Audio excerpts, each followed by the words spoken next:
now you're at the mercy of their understanding of the definition of those words. And a lot of people They may identify as a cultural Catholic and not even attend church. They may call themselves a Catholic. Yeah, and so if you ask if you give people a laundry list of denominations to pick, they may actually be a non-believer of some stripe, but they look at this and they're like, oh well, I was raised Catholic, and so if somebody's doing this survey, they check, okay, Catholic, and you get counted amongst the Catholics. Whereas the answer might be something different. And especially with the terms atheist and agnostic, we end up with confusion about what those terms actually mean. I prefer to ask someone, in a way that really kind of brackets what they believe, such that it's, I know that I don't believe that a God exists, or I know that no God exists. That's obviously the strong atheist. Strong atheist, right? Yeah. And I don't know if a God exists or not, but I don't believe one does. That'd be the agnostic atheist. And then I don't know if a God exists, but I believe one does. Now you've got, agnostic theist, and so on. And so if you do that, then you bracket that in, and you're not subject to definitional problems. Yeah, if you started your line of questioning from hardcore atheist all the way down to what subsect of Christianity you believe in, you would get very, very different answers. I think so, and I think you would end up with a lot more people identifying as either for one thing, they'd get tired and they'd say, "Oh, well, the third one." I don't want to listen to the 27th one. I would like to say that on the Dawkins scale of 1 to 7, I would be a 6.9, repeated, kind of. Okay. But if there was such a thing as an atheist fundamentalist, I would be pretty close to that. Now, I'm going to email you guys these questions because I would love to hear what you guys have to say about all of them. I do know all the answers to these questions.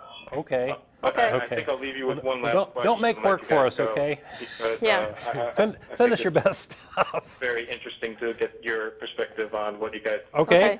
Yeah, we might not be willing to take a 50-question test, and we've probably seen this list before, but yeah, interesting. And short if you're sending mail to us, short questions are best, because a lot of our discussions, as you might imagine, get into long, involved things, and they're time-consuming. You guys definitely love to go into detail onto every single one of these questions. But, I'm certainly one of those. You guys are getting a little distorted. I'm not making out everything Okay. you're saying. Well, we've got other calls on the line. So let's wrap this up, Steve. You had one more thing? Hello? You had one more thing? Yeah. Does evolution or the Big Bang Theory have anything to do with religion?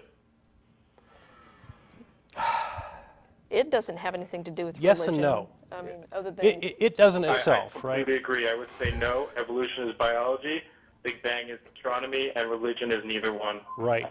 Yeah. But where it does intersect is that religion has made claims that contradict these sorts of things, and absolutely. And so, science isn't out to screw up religion. Science is out to understand the world. Okay. We're going to have to let you go because of the feedback.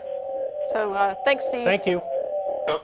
So sorry about that. We had a lot of feedback. Yeah. So science isn't out to screw up religion or make some sort of religious statement, right? There are certain scientists that do, but science as a rule is not.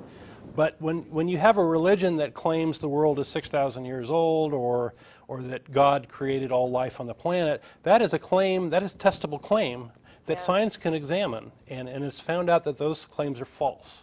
Yeah. And so in that respect, there is a conflict there. Yes. Right? Yes, but the conflict is when you make an absurd claim, don't expect science to censor itself in refuting that claim. Right. Okay. There's no respect for bad claims, right? Right. Okay. Okay, so let's go to Brad in Logan, Utah. Hi, Brad. Hi, Jen. Hey, Don. Hey. Hey. Hi, can you hear me? Yes, Yep, we can. Okay, I'm having a hard time hearing you. I'm sorry. Well, we're having some technical trouble today, so maybe you can just, if you're having a lot of trouble hearing us, ask your question and we'll take it offline. Sure. Mine was more of a comment. Are you guys familiar with the news recently about the Sister Wives movie? I heard that it's some kind of, is it a documentary? Kind of. Okay. Yeah, it's about a polygamous family, and Yeah, I you think know, I've seen that where they go to some safari park or something with one of the wives. I don't know. Anyway, it's kind of absurd. But anyway. yeah. Okay. But essentially, after their first episode, they became under investigation by the police in Lehi, Utah. Wow, imagine that. Yeah. And the last time. So this is like a polygamist reality TV was, show where they're investigating a polygamous family? Is that what you're saying? Yeah, the last time they brought a prosecution to a polygamous family was back. Sorry. Well, they had the Warren Jeffs thing here in Texas not too long ago. But Utah may have been older. Yeah. And I'm sorry, I'm having a really hard time hearing it. I should probably just let you go. Okay. So how can we see this thing? Where can you find this show? Well, I'm not sure anymore. But really, I just wanted to bring up the point that the last time someone was prosecuted for polygamy in Utah was 2001. It was Tom Green, and he was also in a show about polygamy. And so it was one man, 6 wives, and 29 children was the show.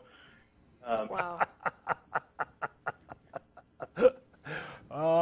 TV has really sunk to a low level if you look at the reality TV shows. Yes. Yeah. Hey, I'm so sorry. I can't hear anything you're Okay. saying. We'll I let love you the go. show. I'll listen to you guys today, and have a good show. All right. All right. Thanks, Brad. Thanks. Yep. Yeah. So for those in the audience who don't know, polygamy is illegal. Yeah. Having multiple wives. There are this used to be a big Mormon thing, right? I mean, Yeah. a big part of Yeah, Mormonism.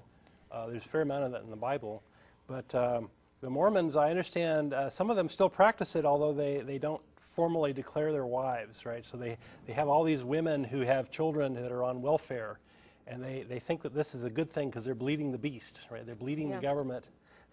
And speaking of Mormonism, I remembered now what I was going to say. I think I forgot to mention that next Sunday we will not be at Romeo's for our brunch because we have our lecture series, which is at the Austin History Museum at noon. At 9th and Guadalupe. At 9th and Guadalupe. And our speaker next week will be Brian Spears, who's going to talk about his escape from Mormonism. Yep. So we'll have a first-hand account of what really goes on, and it should be very interesting. Because I've only heard sort of secondhand stuff, so that'll be great. Yeah. That'll be great.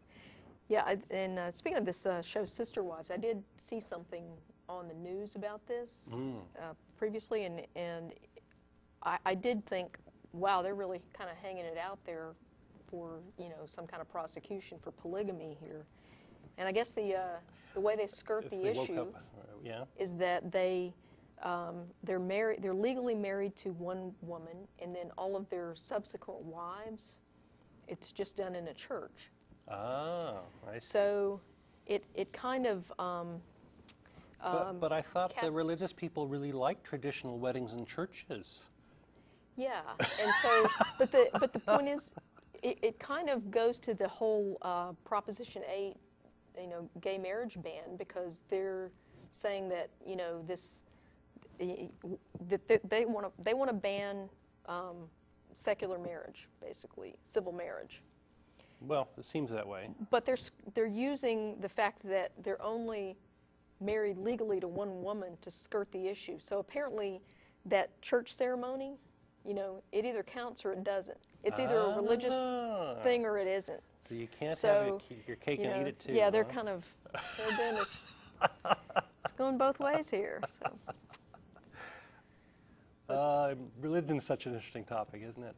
I think we have time for about one more call. We're kind of getting down to the wire here. And I don't have another caller listed here, so I'm just going to jump in. Hit number one. Hi, you're on the air. All right, I got lucky. I'm Joseph from Georgia. Okay, Joseph. I know that there's technical difficulties, so I'll just spew it out real quick. Okay. I got, for public consumption, let's say I got good and drunk this morning with a friend of mine and went to church. Okay. And you might think that's a recipe for ending up in jail on a Sunday morning, but we were very mellow. We were not disruptive at all. And actually, I've recently gone through a difficult breakup. And we're both lapsed Catholics, and we walked down from her house, and I had a series of incredibly vivid religious experiences. I mean, I know it's laughable, but it was fairly profound. And you think you were put in a suggestible being state? altered and the obviousness of that, then maybe I could have come to a different conclusion. But of course, I'm still an atheist. So Joseph, you think you were put into a suggestible state by going to the service? Yes. And maybe your guard was down? I'm maybe a little bit of an emotional softy to begin with, so it doesn't take all that much. But man, I was floored at how powerful the service was. All the slow, sad Catholic dirges all sounded great to me. Well, I think the Catholic Church, above most others, does a really good job with the emotional. It's like going and being played like an instrument, Yeah. And that can be a good thing, I guess. We go to scary movies, we go to movies that make us cry, and we go and we relish that emotional experience, and it's part of being human. And I think that they do that pretty well, for better or worse. And also that childhood indoctrination, the childhood feelings. It felt like I was 10 again. It was amazing. Wow. Well, that's an interesting experience. Maybe you can write it up on a blog or something. Bye-bye. Bye. All right, bye. Yeah, maybe you can write it up on a blog and share it with the world, because that sounds like an interesting thing. Yeah, I seem to have lost my wireless connection here, which is why I'm not getting an update on the callers here. Well, let me add one more thing. We've had a couple callers who were epileptics call in and say, "Hey, I'm an atheist, but I've had these religious-like experiences as an epileptic, and now that I'm an atheist, I know how to really interpret these things." And anyway, it was very interesting, very similar sort of idea. Go ahead. Yeah, in fact, temporal lobe epilepsy is known to cause these kinds of religious experiences. Right. Yeah. Last caller. Hi, hello. you're on the air. Hello? Can you hear me, guys? We can hear you. I'm having some problem hearing you, but I'll just say it really quickly. I want to really comment on the situation of Egypt and I guess Tunisia as well. And really wanted to hear you guys' opinions about something that I really perceive as being really important in societies, which is secularism. It's something that we take for granted everywhere in the world, and we think it's an atheist notion. Myself, I personally perceive secularism to be something that creates stable nations, something that it's a stabilizing force. Well, it's a way that we can all get along. Secular movement in Egypt, in Tunisia, do you think that, I don't know if you guys are expert on the subject, but do you think that a secular movement in those nations could provide a stable democracy and a stable nation in general for those specific locations? I think it could only help. Yeah, I would add that it would be really nice if that would happen. What tends to happen during a period of instability is the kind of opportunists that are waiting around will jump in and seize control. Mm-hmm. And it may be that it won't happen immediately, but it may happen over the long run. So even if, say, a fundamentalist grabs control, we're gone. And we're out. We're going to continue with answering your call, but we're off the air now, folks. Yeah. So I think that even if a fundamentalist grabs control, we shouldn't lose hope, and we should try to support the people of those countries in order to help create a stable secular culture there. So because I know that in Egypt there is a party that bases itself in secularism, but it's not that popular. But who knows? Maybe they'll change their minds after the revolution ensues. Okay. Right. Yeah. Yeah. So one of our people in our audience reminded us that we had an atheist caller call from Cairo one time, and we're just very, very thrilled. I understand you're calling from Portugal. Yes. Wonderful. Wow. We're thrilled. We're thrilled that we're reaching an international audience. I wish we were a little more internationally focused, but covering religion is a tough thing. Just You're doing fine, don't worry. Yeah. All right. Well, and we have so many opportunities here in the United States. So Oh, you have just, America is a great inspiration to talk about it.